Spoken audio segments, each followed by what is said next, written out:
الحمد للہ رب العالمین والصلاة والسلام علی سید الانبیاء والمرسلین اما بعد فاعوذ باللہ من الشیطان الرجیم بسم اللہ الرحمن الرحیم۔ صاحب بہار شریعت حضرت علامہ مولانا مفتی محمد امجد علی اعظمی رحمۃ اللہ تعالی علیہ بہار شریعت کے حصہ نمبر 5 اور صفحہ نمبر 954 پر صدقات نفل کے بارے میں کچھ اس طرح احادیث کا ذکر فرما رہے ہیں۔ حدیث نمبر 40، زینب زوجہ عبداللہ بن مسعود رضی اللہ تعالی عنہما سے صحیحین میں مروی، انہوں نے حضور اقدس صلی اللہ تعالی علیہ وآلہ وسلم سے دریافت کرایا، شوہر اور یتیم بچے جو پرورش میں ہیں ان کو صدقہ دینا کافی ہو سکتا ہے؟ ارشاد فرمایا، ان کو دینے میں دونا اجر ہے، یعنی دگنا اجر ہے، ڈبل ثواب ہے، ایک اجر قرابت کا اور ایک اجر صدقے کا۔ حدیث نمبر 41،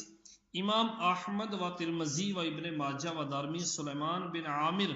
رضی اللہ تعالی عنہ سے راوی کہ رسول اللہ صلی اللہ تعالی علیہ وآلہ وسلم نے فرمایا، مسکین کو صدقہ دینا صرف صدقہ ہے اور رشتے والے کو صدقہ دینا صدقہ بھی ہے اور صلہ رحمی بھی۔ حدیث نمبر 42، امام بخاری و مسلم ام المؤمنین صدیقہ رضی اللہ تعالی عنہما سے راوی رسول اللہ صلی اللہ تعالی علیہ وآلہ وسلم فرماتے ہیں، گھر میں جو کھانے کی چیز ہے اگر عورت اس میں سے کچھ دے دے مگر ضائع کرنے کے طور پر نہ ہو تو اسے دینے کا ثواب ملے گا اور شوہر کو کمانے کا ثواب ملے گا اور خازن بھنڈاری کو بھی اتنا ہی ثواب ملے گا۔ ایک اجر دوسرے کے اجر کو کم نہ کرے گا، یعنی اس صورت میں کہ جہاں ایسی عادت جاری ہو کہ عورتیں دیا کرتی ہیں اور شوہر منع نہ کرتے ہوں، اور اسی حد تک جو عادت کے مطابق ہے، مثلا روٹی دو روٹی، جیسا کہ ہندوستان و پاکستان میں عموماً رواج ہے، اور اگر شوہر نے منع کر دیا ہو یا وہاں کی ایسی عادت نہ ہو تو بغیر اجازت عورت کو دینا جائز نہیں۔ ترمذی میں ابو امامہ رضی اللہ تعالی عنہما سے مروی کہ حضور صلی اللہ تعالی علیہ وآلہ وسلم نے خطبہ حجۃ الوداع میں فرمایا، عورت شوہر کے گھر سے بغیر اجازت کچھ نہ خرچ کرے۔ عرض کی گئی، کھانا بھی نہیں؟ فرمایا، یہ تو بہت اچھا مال ہے۔ حدیث نمبر 43، صحیحین میں ابو موسیٰ اشعری رضی اللہ تعالی عنہ سے مروی حضور اقدس صلی اللہ تعالی علیہ وآلہ وسلم نے فرمایا، خازن مسلمان امانت دار کہ جو اسے حکم دیا گیا پورا پورا اس کو دے دیتا ہے، وہ دو صدقہ دینے والوں میں کا ایک ہے۔ حدیث نمبر 44، حاکم اور طبرانی اوسط میں ابو ہریرہ رضی اللہ تعالی عنہ سے راوی کہ رسول اللہ صلی اللہ تعالی علیہ وآلہ وسلم فرماتے ہیں کہ ایک لقمہ روٹی اور ایک مٹھی خرمہ اور اس کی مثل کوئی اور چیز جس سے مسکین کو نفع پہنچے، ان کی وجہ سے اللہ تعالیٰ 3 شخصوں کو جنت میں داخل فرماتا ہے، ایک صاحب خانہ جس نے حکم دیا، دوسری زوجہ کہ اسے تیار کرتی ہے، تیسرے خادم جو مسکین کو دے آتا ہے۔ پھر حضور صلی اللہ علیہ وآلہ وسلم نے فرمایا، حمد ہے اللہ عز و جل کے لیے جس نے ہمارے خادموں کو بھی نہ چھوڑا۔ حدیث نمبر 45، ابن ماجہ جابر بن عبداللہ رضی اللہ تعالی عنہما سے راوی کہتے ہیں، حضور صلی اللہ علیہ وآلہ وسلم نے خطبہ میں فرمایا، اے لوگو، مرنے سے پہلے اللہ عز و جل کی طرف رجوع کرو اور مشغولی سے پہلے اعمال صالحہ کی طرف سبقت کرو، جلدی کرو، آگے بڑھو، اور پوشیدہ و علانیہ صدقہ دے کر اپنے اور اپنے رب کے درمیان تعلقات کو ملاؤ، تو تمہیں روزی دی جائے گی اور تمہاری مدد کی جائے گی اور تمہاری شکستگی دور کی جائے گی۔ حدیث نمبر 40 صحیحین میں عدی بن حاتم رضی اللہ تعالیٰ عنہ سے مروی، رسول اللہ صلی اللہ تعالیٰ علیہ وسلم فرماتے ہیں تم میں ہر شخص سے اللہ عز و جل کلام فرمائے گا، اس کے اور اللہ تعالیٰ کے مابین کوئی ترجمان نہ ہوگا، وہ اپنی داہنی طرف نظر کرے گا تو جو کچھ پہلے کر چکا دکھائی دے گا، پھر بائیں طرف دیکھے گا تو وہی دیکھے گا جو پہلے کر چکا ہے، پھر اپنے سامنے نظر کرے گا تو منہ کے سامنے آگ دکھائی دے گی، تو آگ سے بچو، اگرچہ خرمے کا ایک ٹکڑا دے کر۔ اللہ اکبر۔ اور اسی کی مثل عبداللہ بن مسعود رضی اللہ تعالی عنہ،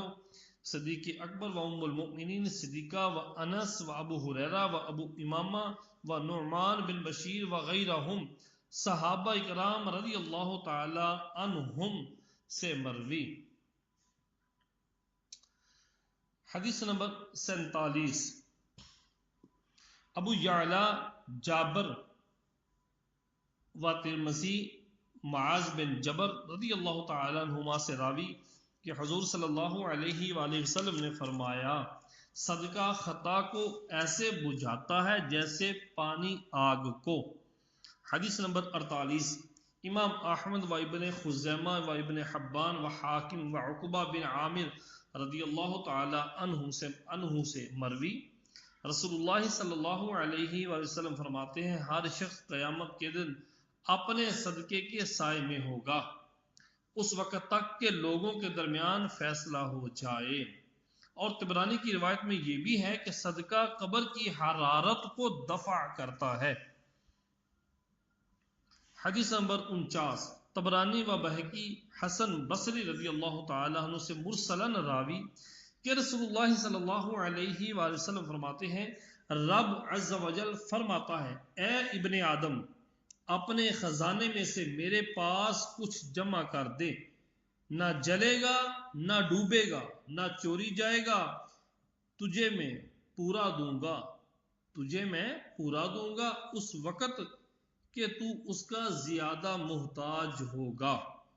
حدیث نمبر 50 و 51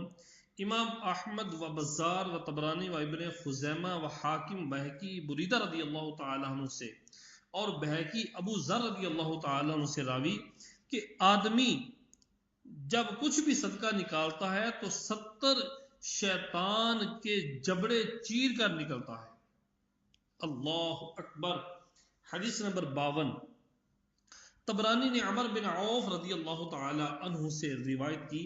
کہ رسول اللہ صلی اللہ علیہ وآلہ وسلم فرماتے ہیں کہ مسلمان کا صدقہ عمر میں زیادتی کا سبب ہے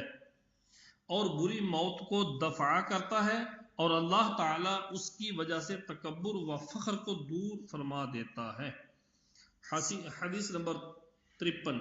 طبرانی کبیر میں رافع بن خدیج رضی اللہ تعالیٰ عنہ سے راوی کہ رسول اللہ صلی اللہ علیہ وآلہ وسلم فرماتے ہیں کہ صدقہ برائی کے 70 دروازوں کو بند کر دیتا ہے۔ حدیث نمبر 54 ترمذی و ابن خزیمہ و ابن حبان و حاکم حارث اشعری رضی اللہ تعالیٰ عنہ سے راوی رسول اللہ صلی اللہ علیہ وسلم فرماتے ہیں کہ اللہ عز و جل نے یحییٰ بن زکریا علیہ السلام کو 5 باتوں کی وحی بھیجی کہ خود عمل کریں اور بنی اسرائیل کو حکم فرمائیں کہ وہ ان پر عمل کریں۔ ان میں ایک یہ ہے کہ اس نے تمہیں صدقے کا حکم فرمایا ہے اور اس کی مثال ایسی ہے جیسے کسی کو دشمن نے قید کیا اور اس کا ہاتھ گردن سے ملا کر باندھ دیا اور اسے مارنے کے لیے لائے، اس وقت تھوڑا بہت جو کچھ تھا سب کو دے کر اپنی جان بچائی۔ حدیث نمبر 55 ابن خزیمہ و ابن حبان و حاکم ابو ہریرہ رضی اللہ تعالی عنہ سے راوی کہ حضور صلی اللہ علیہ وآلہ وسلم نے فرمایا جس نے حرام مال جمع کیا پھر اسے صدقہ کیا تو اس میں اس کے لیے کچھ ثواب نہیں بلکہ گناہ ہے۔ حدیث نمبر 56 ابو داؤد و ابن خزیمہ و حاکم انہی سے راوی عرض کی یا رسول اللہ علیہ وسلم کون سا صدقہ افضل ہے؟ فرمایا کم مایا شخص کا کوشش کر کے صدقہ دینا، یعنی جو کچھ کمایا ہے اس میں کوشش کر کے جتنا ہو سکے صدقہ دینا۔ حدیث نمبر 57 نسائی و ابن خزیمہ و ابن حبان انہی سے راوی کہ حضور صلی اللہ علیہ وآلہ وسلم نے فرمایا ایک درہم لاکھ درہم سے بڑھ گیا۔ کسی نے عرض کی کہ یہ کیوں کر یا رسول اللہ علیہ وسلم؟ فرمایا ایک شخص کے پاس مال کثیر ہے، بہت زیادہ مال ہے، اس نے اس میں سے لاکھ درہم لے کر صدقہ کیے، اور ایک شخص کے پاس صرف دو درہم ہیں، اس نے ان میں سے ایک کو صدقہ کر دیا۔ صلو علی الحبیب صلی اللہ علی محمد۔ روزے کا بیان صاحب بہار شریعت حضرت علامہ مولانا مفتی محمد امجد علی اعظمی رحمۃ اللہ تعالی علیہ بہار شریعت کے صفحہ نمبر 957 پر روزے کا بیان ذکر کرتے ہیں، اور اللہ تبارک و تعالیٰ کے قرآن کریم فرقان حمید فرمانے علی شان کا ذکر کرتے ہیں۔ اللہ تبارک و تعالیٰ قرآن کریم فرقان حمید میں ارشاد فرماتا ہے یا ایھا الذین آمنوا کتب علیکم الصیام کما کتب علی الذین من قبلکم لعلکم تتقون ایاما معدودات فمن كان منكم مريضا او على سفر فعدة من ايام اخر وعلى الذين يطيقونه فدية طعام مسكين فمن تطوع خيرا فهو خير له وأن تصوموا خير لكم إن كنتم تعلمون شهر رمضان الذي أنزل فيه القرآن هدى للناس وبينات من الهدى والفرقان فمن شهد منكم الشهر فليصمه ومن كان مريضا أو على سفر فعدة من أيام أخر يريد الله بكم اليسر ولا يريد بكم العسر وَلِتُكْمِلُوا الْعِدَّةَ وَلِتُكَبِّرُوا اللَّهَ عَلَى مَا هَدَاكُمْ وَلَعَلَّكُمْ تَشْكُرُونَ وَإِذَا سَأَلَكَ عِبَادِي عَنِّي فَإِنِّي قَرِيبٌ أُجِيبُ دَعْوَةَ الدَّاعِ إِذَا دَعَانِ فَلْيَسْتَجِيبُوا لِي وَلْيُؤْمِنُوا بِي لَعَلَّهُمْ يَرْشُدُونَ أُحِلَّ لَكُمْ لَيْلَةَ الصِّيَامِ الرَّفَثُ إِلَى نِسَائِكُمْ هُنَّ لِبَاسٌ لَكُمْ وَأَنْتُمْ لِبَاسٌ لَهُنَّ عَلِمَ اللَّهُ أَنَّكُمْ كُنْتُمْ تَخْتَانُونَ أَنفُسَكُمْ فَتَابَ عَلَيْكُمْ وَعَفَا عَنْكُمْ فَالْآنَ بَاشِرُوهُنَّ وَابْتَغُوا مَا كَتَبَ اللَّهُ لَكُمْ وَكُلُوا وَاشْرَبُوا حَتَّى يَتَبَيَّنَ لَكُمُ الْخَيْطُ الْأَبْيَضُ مِنَ الْخَيْطِ الْأَسْوَدِ مِنَ الْفَجْرِ ثُمَّ أَتِمُّوا الصِّيَامَ إِلَى اللَّيْلِ وَلَا تُبَاشِرُوهُنَّ وَأَنْتُمْ عَاكِفُونَ فِي الْمَسَاجِدِ تِلْكَ حُدُودُ اللَّهِ فَلَا تَقْرَبُوهَا كَذَلِكَ يُبَيِّنُ اللَّهُ آيَاتِهِ لِلنَّاسِ لَعَلَّهُمْ يَتَّقُونَ۔ صدق اللہ العظیم۔ ترجمہ کنز ایمان۔ اے ایمان والو، تم پر روزہ فرض کیا گیا جیسا ان پر فرض ہوا تھا جو تم سے پہلے ہوئے، تاکہ تم گناہوں سے بچو چند دنوں کا۔ پھر تم میں جو کوئی بیمار ہو یا سفر میں ہو وہ اور دنوں میں گنتی پوری کر لے، اور جو طاقت نہیں رکھتے وہ فدیہ دیں، ایک مسکین کا کھانا، پھر جو زیادہ بھلائی کرے تو یہ اس کے لیے بہتر ہے، اور روزہ رکھنا تمہارے لیے بہتر ہے اگر تم جانتے ہو۔ ماہ رمضان جس میں قرآن اتارا گیا لوگوں کی ہدایت کو اور ہدایت اور حق و باطل میں جدائی کرنے بیان کرنے کے لیے، تو تم میں جو کوئی یہ مہینہ پائے تو اس کا روزہ رکھے، اور جو بیمار یا سفر میں ہو وہ دوسرے دنوں میں گنتی پوری کر لے۔ اللہ عز و جل تمہارے سب آسانی کا ارادہ فرماتا ہے، سختی کا ارادہ نہیں فرماتا، اور تمہیں چاہیے کہ گنتی پوری کرو اور اللہ عز و جل کی بڑائی بولو کہ اس نے تمہیں ہدایت کی، اور اس امید پر کہ اللہ کے شکر گزار ہو جاؤ۔ اور اے محبوب صلی اللہ علیہ وسلم، جب میرے بندے تم سے میرے بارے میں سوال کریں تو میں نزدیک ہوں، دعا کرنے والے کی دعا سنتا ہوں۔ جب وہ مجھے پکارے تو انہیں چاہیے کہ میری بات قبول کریں اور مجھ پر ایمان لائیں، اس امید پر کہ راہ پائیں۔ تمہارے لیے روزہ کی رات میں عورتوں سے جمع حلال کیا گیا، وہ تمہارے لیے لباس ہیں اور تم ان کے لیے لباس۔ اللہ عز و جل کو معلوم ہے کہ تم اپنی جانوں پر خیانت کرتے ہو، تو تمہاری توبہ قبول کی اور تم سے معاف فرمایا،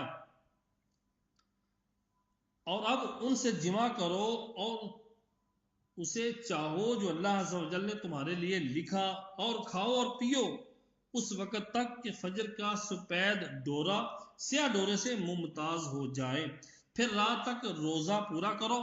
اور ان سے جمع نہ کرو اس حال میں کہ تم مسجدوں میں معتکف ہو۔ یہ اللہ عز و جل کی حدیں ہیں،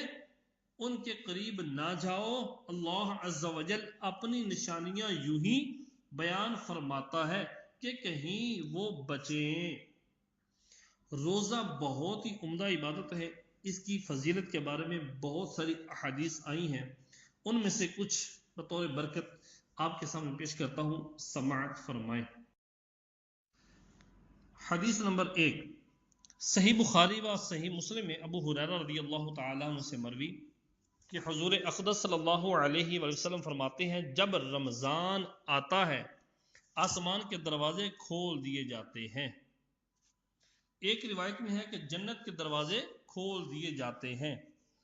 ایک روایت میں ہے کہ رحمت کے دروازے کھول دیے جاتے ہیں،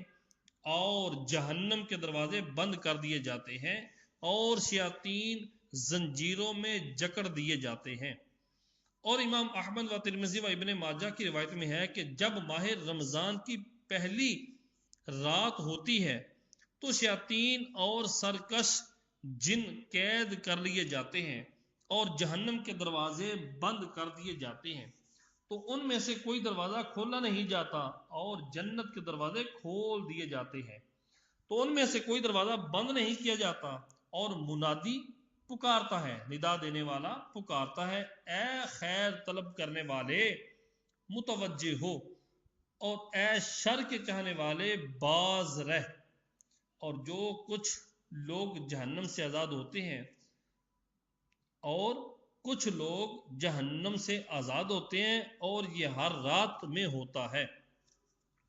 امام احمد و نسائی کی روایت انہی سے ہے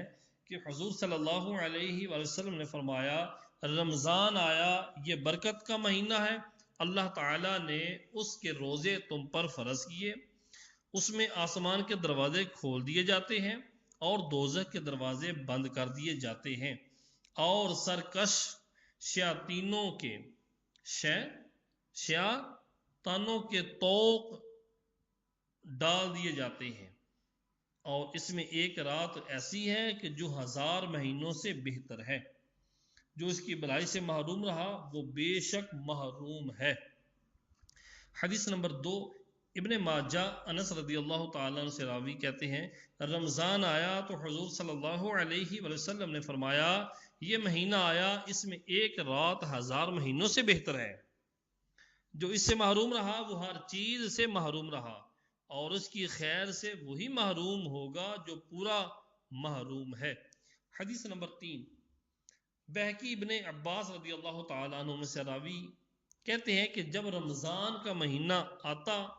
رسول اللہ صلی اللہ علیہ وآلہ وسلم سب قیدیوں کو رہا فرما دیتے اور ہر سائل کو عطا کرتے۔ حدیث نمبر 4، بہقی شعب الایمان میں ابن عمر رضی اللہ تعالی عنہما سے راوی کہ نبی کریم صلی اللہ علیہ وسلم نے فرمایا کہ جنت ابتدائے سال سے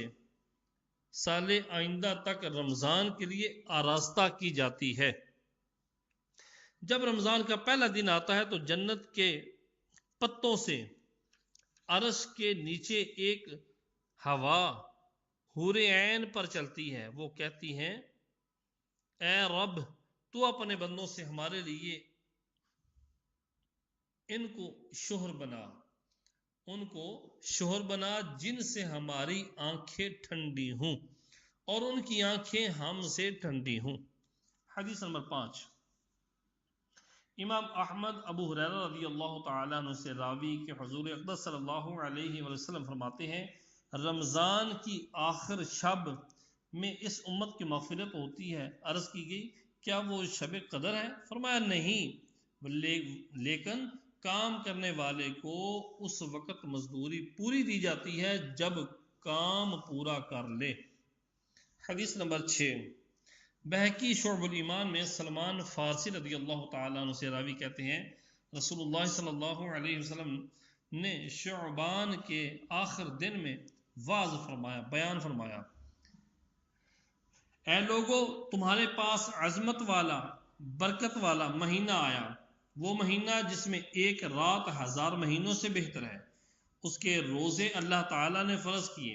اور اس کی رات میں قیام یعنی نماز پڑھنا، تطوع یعنی سنت و نفل، جو اس میں نیکی کا کوئی کام کرے تو ایسا ہے جیسے اور کسی مہینے میں فرض ادا کیا، اور اس میں جس نے فرض ادا کیا تو ایسا ہے جیسے اور دنوں میں 70 فرض ادا کیے۔ یہ مہینہ صبر کا ہے اور صبر کا ثواب جنت ہے، اور یہ مہینہ مواسات کا ہے، میانہ روی، غم خالی، بھلائی کا، بھائی چارے کا، اور اس مہینے میں مومن کا رزق بڑھایا جاتا ہے۔ جو اس میں روزہ دار کو افطار کرائے اس کے گناہوں کے لیے مغفرت ہے اور اس کی گردن آگ سے آزاد کر دی جائے گی، اور اس افطار کرانے والے کو وہی ثواب ملے گا جیسا روزہ رکھنے والے کو ملے گا، بغیر اس کے کہ اس کے اجر میں سے کچھ کم ہو۔ ہم نے عرض کی یا رسول اللہ علیہ وسلم ہم میں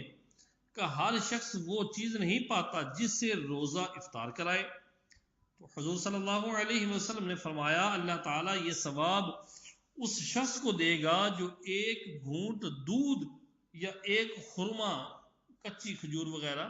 ایک خرما یا ایک گھونٹ پانی سے روزہ افطار کرائے، اور جس نے روزہ دار کو بھر پیٹ کھانا کھلایا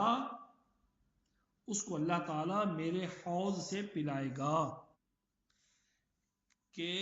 کبھی پیاسا نہ ہوگا یہاں تک کہ جنت میں داخل ہو جائے۔ یہ وہ مہینہ ہے کہ اس کا اول رحمت اور اس کا اوسط درمیانہ مغفرت ہے، اور اس مہینے کا آخر جو ہے وہ جہنم سے آزادی ہے،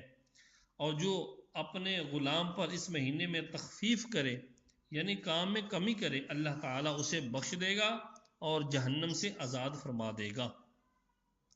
حدیث نمبر 7 میں صحیح ہین و ترمذی و نسائی و صحیح ابن خزیمہ میں سہل بن سعد رضی اللہ تعالیٰ عنہ سے مروی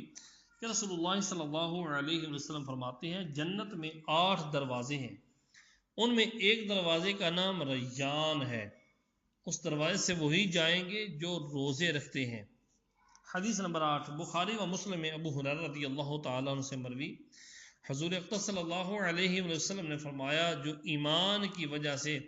اور ثواب کے لیے رمضان کا روزہ رکھے گا اس کے اگلے گناہ بخش دیے جائیں گے،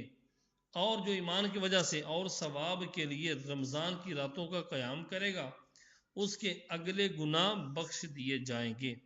اور جو ایمان کی وجہ سے اور ثواب کے لیے شب قدر کا قیام کرے گا اس کے اگلے گناہ بخش دیے جائیں گے۔ حدیث نمبر 9، امام احمد و حاکم و طبرانی کبیر میں اور ابن ابی دنیا اور بہقی شعب الایمان میں عبداللہ بن عمر رضی اللہ تعالیٰ عنہما سے راوی کہ رسول اللہ صلی اللہ علیہ وآلہ وسلم فرماتے ہیں روزہ و قرآن بندے کے لیے شفاعت کریں گے۔ روزہ کہے گا اے رب عز و جل، میں نے کھانے اور خواہشوں سے دن میں اسے روک دیا، میری شفاعت اس کے حق میں قبول فرما۔ قرآن کہے گا اے رب عز و جل، میں نے اسے رات میں سونے سے باز رکھا، میری شفاعت اس کے بارے میں قبول فرما۔ دونوں کی شفاعتیں قبول ہوں گی۔ حدیث نمبر 10، صحیحین میں ابو ہریرہ رضی اللہ تعالیٰ عنہ سے مروی رسول اللہ صلی اللہ علیہ وسلم فرماتے ہیں آدمی کے ہر نیک کام کا بدلہ 10 سے 700 تک دیا جاتا ہے۔ اللہ تعالیٰ نے فرمایا مگر روزہ کہ وہ میرے لیے ہے اور اس کی جزا میں دوں گا۔ بندہ اپنی خواہش اور کھانے کو میری وجہ سے ترک کرتا ہے۔ روزہ دار کے لیے 2 خوشیاں ہیں، ایک افطار کے وقت اور ایک اپنے رب عز و جل سے ملنے کے وقت۔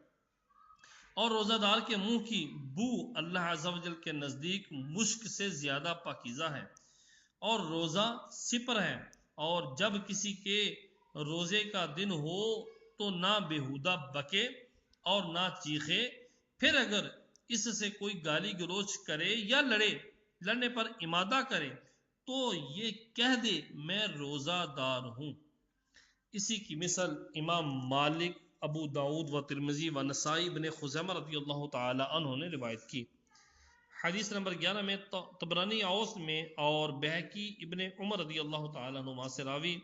کہ رسول اللہ صلی اللہ علیہ وسلم نے فرمایا اللہ عز و جل کے نزدیک اعمال 7 قسم کے ہیں، 2 عمل واجب کرنے والے اور 2 کا بدلہ ان کے برابر ہے، اور 1 عمل کا بدلہ 10 گنا اور 1 عمل کا معاوضہ 700 کا ہے، اور ایک وہ عمل ہے جس کا ثواب اللہ عز و جل ہی جانے۔ وہ 2 جو واجب کرنے والے ہیں ان میں ایک یہ ہے کہ جو خدا سے اس حال میں ملے کہ خالص اسی کی عبادت کرتا تھا، کسی کو اس کے ساتھ شریک نہ کرتا تھا، اس کے لیے جنت واجب ہے۔ نمبر 2، دوسرا یہ کہ جو خدا سے ملا اس حال میں کہ اس نے شرک کیا تو اس کے لیے جہنم واجب۔ اور نمبر 3، جس نے برائی کی اس کو اسی قدر سزا دی جائے گی۔ اور نمبر 4، جس نے نیکی کا ارادہ کیا مگر عمل نہ کیا